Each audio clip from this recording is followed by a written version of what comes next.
মুসলিমদের পক্ষে ও ফিলিস্তিনের পক্ষে জিহাদ করার ক্ষেত্রে আরব রাষ্ট্রগুলোর অবস্থান সম্পর্কে আপনার মতামত কি? সুন্দর প্রশ্ন।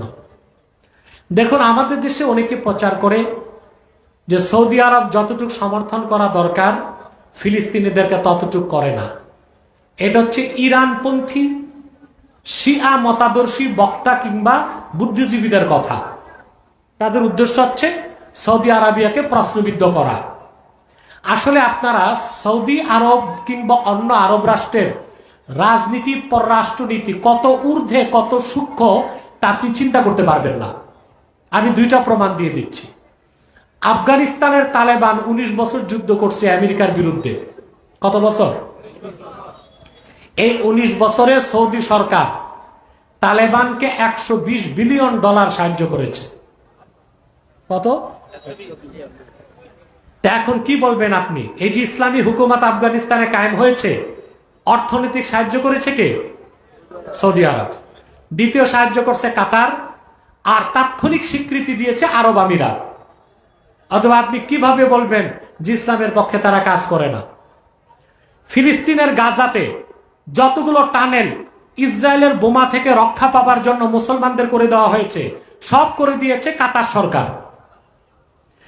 ফিলিস্তিনের হামাস যে অস্ত্রগুলো ব্যবহার করতেছে, অস্ত্রগুলো আমেরিকার। তে আমেরিকার অস্ত্র হামাস পাইল কেমনে? আমেরিকা যত অস্ত্র দিয়েছে ইউক্রেনে, তার 3 ভাগের 1 ভাগ চলে এসেছে মধ্যপ্রাচ্যে, ইরানের হাতে, হামাসের হাতে। আর ওই অস্ত্র কিনার টাকাগুলো দিয়েছে আরব রাষ্ট্রের শাসকরাই। তাহলে প্রত্যক্ষ কিংবা পরোক্ষভাবে প্রত্যেকটা আরব রাষ্ট্রের শাসকই চায় ফিলিস্তিন স্বাধীন হোক, ইসরায়েল ধ্বংস হোক। হয়তোবা আমাদের মতো জোর করে কিছু বলে না, কিন্তু আমি দেখেছি বিন সালমান স্পষ্ট বলেছে ফিলিস্তিন পূর্ণভাবে স্বাধীন হবার আগ পর্যন্ত ইসরায়েলের সাথে কোনো বৈঠক নাই। হ্যাঁ, হেকমত, ইসলামের শিক্ষা হচ্ছে হেকমা। এখন একটা কথা বলে বিশ্বযুদ্ধ লাগাই দিলে তো হবে না, বরং আস্তে আস্তে ইসরায়েলের গোড়া কেটে দিতে হবে। আমাদের কাজ হচ্ছে বাংলাদেশ থেকে দোয়া করা। কি করা?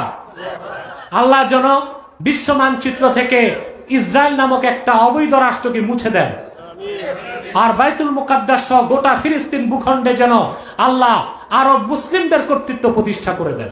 সেজন্য আমি বলে থাকি, মধ্যপ্রাচ্য শান্তির মূলে যেমন ইসরায়েল, আরেক শান্তির মূলে হচ্ছে ইরান। ঠিক কিনা বলে?